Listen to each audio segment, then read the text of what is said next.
Alright, in this video I'm going to be showing you how to install Notepad++. For those of you who don't know, this is a program that you can use to write your code in, and it'll change the color of your different variables and help make coding a little bit neater. So you can start off by going to Notepad++'s website, go to download, and then just go whatever the latest release is. Right now it's 7.9.1. And then you can just do the default download, wait for that. Then go open the installer, press yes. And now here you're going to select the language. I'm just going to leave it at English, then press OK. Next, then you can read this if you'd like, and then press agree. Here you can choose your install location. I'm just leaving mine as default.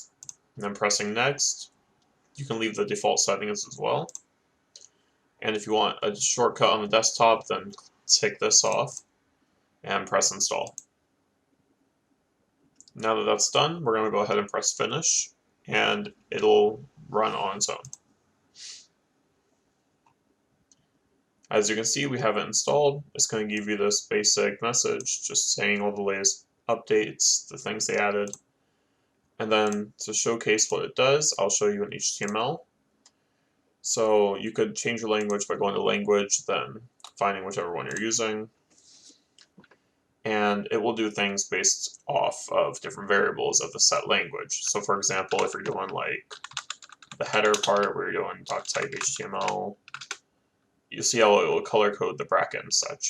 And then if you want to do like head, and then /head, stuff like that, just basic coding. We're missing a few parts in between, of course, but these color coding parts will help you in the long term. I highly recommend it, and thanks for watching. If this helped at all, you can leave a like. If not, feel free to dislike. And if you're really feeling generous, you can subscribe. Enjoy the rest of your day.